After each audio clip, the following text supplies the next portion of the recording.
है न मन उनको कि जो इस देह को अमरत्व देकर इस जगत के शौर्य की जीवित कहानी हो गए हैं। है न मन उनको कि जो इस देह को अमरत्व देकर इस जगत के शौर्य की जीवित कहानी हो गए हैं। है न मन उनको कि जिनके सामने बौना हिमालय, है न मन उनको कि जिनके सामने बौना हिमालय, जो धरा पर गिर पड़े पर आसमानी हो गए हैं। है न मन उनको। नमस्कार दोस्तों, ये कविता हर उस शख्स को समर्पित है जो देश के बाहर के दुश्मनों से देश की सीमाओं की सुरक्षा के लिए अपने प्राणों को न्यौछावर करने के लिए तत्पर है, या फिर वो जो इस देश के भीतर छुपे हुए कोरोना नाम के दुश्मन से मेरी और आपकी जान को बचाने के लिए अपनी जान की बाजी लगाने को तैयार है। है न मन उनको कि जो इस देह को अमरत्व देकर इस जगत के शौर्य की जीवित कहानी हो गए हैं। पिता जिसके रक्त ने उज्ज्वल किया कुल वंश माथा, पिता जिसके रक्त ने उज्ज्वल किया कुल वंश माथा, माँ वही जो दूध से इस देश की रज तोल लाई, बहन जिसने सावनों में भर लिया पतझर स्वयं ही, हाथ ना उलझे कलाई से वो राखी खोल लाई। बेटियां जो लोरियों में भी प्रभाती सुन रही थीं, पिता तुम पर गर्व है चुपचाप जाकर बोल आई। प्रिया जिसकी चूड़ियों में सितारे से टूटते थे, मांग का सिंदूर देकर वो उजाले मोल लाई।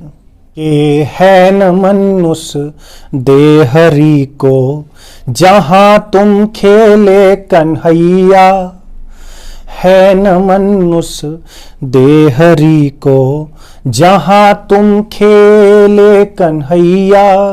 घर तुम्हारे परम तप की राजधानी हो गए हैं। हाँ, घर तुम्हारे परम तप की राजधानी हो गए हैं। है न मन उनको कि जिनके हमने लौटाए सिकंदर, सिर झुकाए मत खाए। दोस्तों, ये कोरोना कोई पहला शत्रु नहीं है जिसने हमारे राष्ट्र पर यूं हमला किया है।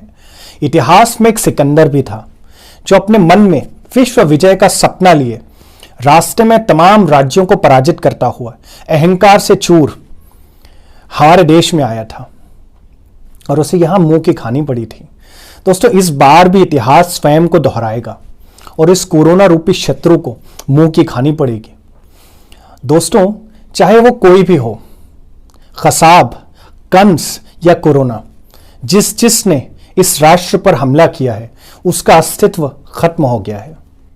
हमने लौटाए सिकंदर, सिर झुकाए मत खाए, हमसे भिड़ते हैं कि जिनका मन धरा से भर गया है। हाँ जी, हमसे भिड़ते हैं वो जिनका मन धरा से भर गया है। नर्क में तुम पूछना अपने बुजुर्गों से कभी भी। दोस्तों, ये बात मैं उन मूर्खों और देश के गद्दारों के लिए कह रहा हूं जो देश की और मानवता की सेवा में जुटे डॉक्टर्स और पुलिस कर्मियों उन पर थूक रहे हैं, उन पर लाठियां और पत्थर बरसा रहे हैं। नर्क में तुम पूछना अपने बुजुर्गों से कभी भी, उनके माथे पर हमारी ठोकरों के ही बयां हैं। सिंह के दांतों से गिनती सीखने वालों के आगे शीश देने की कला में क्या गजब है, क्या नया है। जूझना यमराज से आदत पुरानी है हमारी, उत्तरों की खोज में फिर एक नचिकेता गया है नमन उनको के जिनके सामने हारा प्रभंजन, है नमन उनको के जिनके सामने हारा दिवाकर, काल कौतुक जिनके आगे पानी पानी हो गए हैं, है नमन उनको के जिनके सामने बौना हिमालय। लिख चुकी है विधि तुम्हारी वीरता के पुण्य लेखे, विजय के उद्घोष गीता के कथन तुमको नमन है।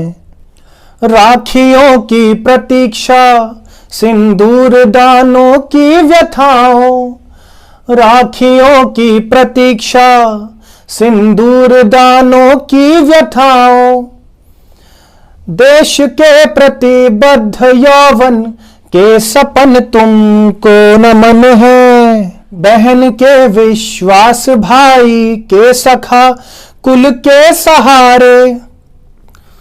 दोस्तों जो चला गया ना, मेरी और आपकी जान बचाने के लिए अपने प्राणों की आहुति देकर जो चला गया, ये भी किसी का भाई था, किसी का दोस्त था, किसी का पुत्र, किसी का पिता तो किसी का पति था। बहन के विश्वास भाई के सखा कुल के सहारे, पिता के व्रत के फलित माँ के नयन तुमको नमन है। इसके माँ बाप ने इसे पाने के लिए न जाने कितने व्रत और उपवास रखे होंगे। ये लाइन एक बार फिर से सुनिएगा। बहन के विश्वास भाई के सखा कुल के सहारे, पिता के व्रत के फलित माँ के नयन तुमको नमन है। नमन उनको के जिनको काल पाकर हुआ पावन, है नमन उनको के जिनको मृत्यु पाकर हुई पावन। वाकई माँ भारती के इन वीरों को, इन सपूतों को अपने आगोश में लेकर तो मृत्यु का भी मान और बढ़ जाता होगा। है नमन उनको के जिनको मृत्यु पाकर हुई पावन, शिखर जिनके चरण छूकर और मानी हो गए हैं।